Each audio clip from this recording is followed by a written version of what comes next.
जैसा अब ये भी ममता जी ने बोला फिल्मों के बारे में, फिल्मों में भी आपने देखा, जैसे उन्होंने बताया एक ऐसा सीरियलों में कैरेक्टर होगा। अब मैं एक दूसरी बात की तरफ आता हूं।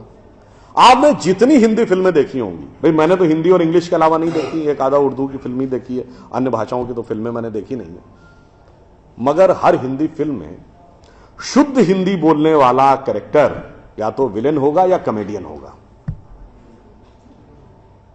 यह धीरे धीरे हमारे दिमाग में बैठ गया। हीरो क्या बोलेगा? 60, 70 और 80 के दशक तक उर्दू मिक्स्ड हिंदी बोलता था, पिछले 20 साल से इंग्लिश मिक्स्ड हिंदी बोलेगा। आप सबने वो गाना सुना होगा, विनोद खन्ना जी जिनकी डेथ हो गई, एक उनके ऊपर है जिसको कॉमेडियन गाना माना जाता है, प्रिय प्राणेश्वरी यदि आप हमें आदेश करें तो प्रेम का हम श्री गणेश करें। यह गाना क्या माना जाता था? कॉमेडी का।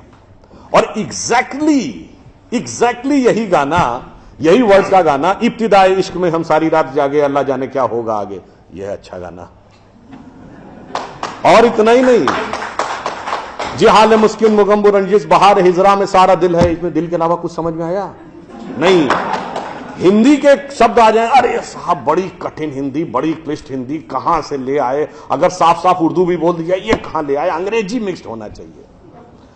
भाई अंग्रेजी मिक्स्ड होकर हम, देखिए ये सारी चीजें हम लोगों के दिमागों में बैठा ली जा रही हैं। हम कहां जा रहे हैं? एक छोटा सा उदाहरण आपको देता हूं। मैं किसी भाषा के प्रति सम्मान या असम्मान नहीं व्यक्त करना चाहता, एक तथ्य सामने रखना चाहता हूं।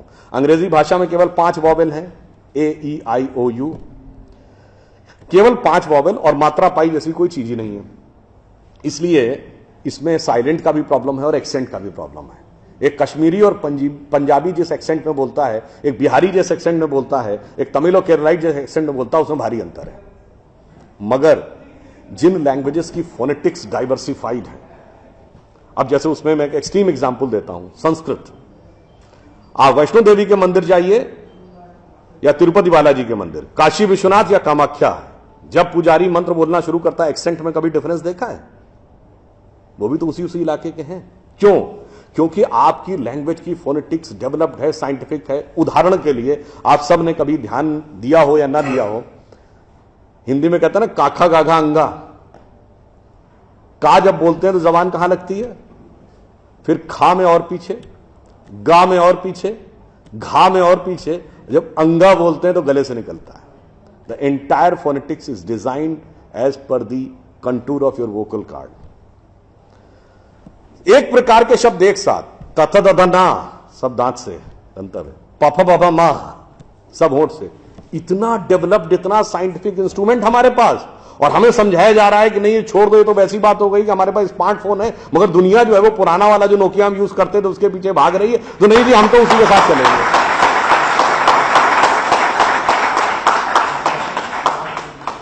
अंत में मैं एक बात और कहना चाहूंगा, हमें एक ये समझाया जाता है साइंटिफिक नहीं है, हम लोग साइंटिफिक नहीं है। साइंटिफिक एटीट्यूड से चलना चाहिए। मान लिया साहब, बिल्कुल साइंटिफिक एटीट्यूड से चलना चाहिए। मैं एक छोटी सी बात पूछना चाहता हूं। अभी एक विवाद आ गया था, उस विवाद पर नहीं जाना चाहता। जब वो हज का सब्सिडी खत्म हुई तो कुंभ मेले का विषय आ गया। कुंभ मेला हम सब जानते हैं। कुंभ मेले का एक एस्पेक्ट आप लोगों ने कभी ध्यान दिया है? कुंभ मेला कितने साल में एक बार पड़ता है? 12 साल में। 12 साल में एक बार क्यों पड़ता है? क्योंकि वो जुपिटर की साइकिल पर आधारित है। बृहस्पति ग्रह हर 12 वर्ष के बाद अपना एक चक्कर पूरा करके उसी राशि में दोबारा आता है, इसलिए कुंभ मेला 12 वर्ष में एक बार पड़ता है। हजारों सालों से चला आ रहा है, ठीक है। तो इसका मतलब हमको पता था ना कि बृहस्पति की साइकिल 12 साल की है। इनको तो अभी 100 साल पहले पता चला कि बृहस्पति की साइकिल 12 साल की है। और उसके बाद हमको समझा दिया जाता है नहीं साहब हम अनसाइंटिफिक थे। अब आप एक और बड़ी मजेदार बात देख लीजिए। सूर्य ग्रहण और चंद्र ग्रहण पड़ता है तो उसका डेट और टाइम कौन तय करता है? सरकार घोषणा करती है ना, टीवी पे आता है, रेडियो पे आता है, अखबार में आता है। किस बेस पे आता है? नासा की फिजिकल ऑब्जर्वेटरी बताती है कि फलां तारीख को इतने बज के इतने मिनट पे सूर्य ग्रहण या चंद्र ग्रहण पड़ेगा, सोलर इक्लिप्स और ल्यूनर इक्लिप्स। मगर ये बताइए 1950 से पहले तो नासा की ऑब्जर्वेटरी नहीं थी। 1920 में जब अल्बर्ट आइंस्टीन ने रिलेटिविटी की थ्योरी दी, उससे पहले रिलेटिव मोशंस ऑफ प्लैनेट नहीं पता था। सॉरी 1916 में। 1920 में एडविन हबल एक साइंटिस्ट हुए जिन्होंने एक्सपेंडिंग यूनिवर्स की थ्योरी दी। उससे पहले एक्सपेंशन ऑफ यूनिवर्स नहीं पता था। 1900 में मैक्स प्लैंक साइंटिस्ट हुए जिन्होंने लाइट की क्वांटम की थ्योरी दी, फोटॉन्स वाली। उससे पहले प्रोपोगेशन ऑफ लाइट ही नहीं पता था। 1897 में जे टॉमसन ने इलेक्ट्रॉन खोजा। उससे पहले आप मानते थे एटम अनडिविजिबल है। और 1633 में आप ये कहते थे, गैलीलियो को फांसी दे रहे थे इस बात के लिए कि उसने कहा सन रिवॉल्व्स राउंड द अर्थ गलत है। तो भैया आप 380 साल चल के जहां पहुंचे हैं, हमारा पंचांग तो युधिष्ठिर के जमाने से एज इट इज चला आ रहा है 5100 साल। मतलब ये लॉजिक नहीं है, ये तो साइंटिफिक। फिर भी हमें समझाया जाता है कि साहब जो हमने सोचा उस सब हम अनसाइंटिफिक थे, हम गलत थे। बड़ी मजेदार बात है। इन ए स्पैन ऑफ लिविंग जनरेशन 50 साल में, देखिए ये जो अर्बन नक्सल्स थे उन्होंने हमारे दिमागों में क्या क्या भरा और फैक्ट क्या था। 50 साल पहले जिस जिस चीज का मजाक उड़ाया गया वो चीज आज ठीक उसके उलट हो गई। 50 साल पहले कहते थे अरे यार ये अगर खेती करनी है तो mechanised farming, chemical fertiliser use करो।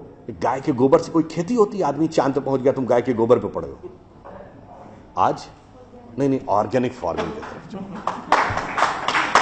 50 साल पहले क्या कहते थे? अरे भाई ये जड़ी बूटियों फल पत्ती खाने से कोई इलाज होता है? नीम हकीम खतरा है जान। खाना है तो नई दवाएं खाओ, क्लोसिन, मेटासिन, टेरामाइसिन। आज आप क्या कहते हैं? नहीं, केमिकल नहीं, हर्बल मेडिसिन की तरफ जाओ।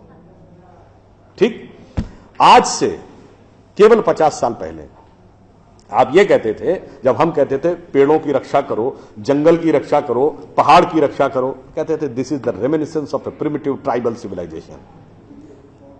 आज 1992 के रियो डी जेनेरो से लेकर 2009 के कोपेनहेगन से लेकर 2016 के पेरिस तक आप कहते हैं नेचर फ्रेंडली डेवलपमेंट करो।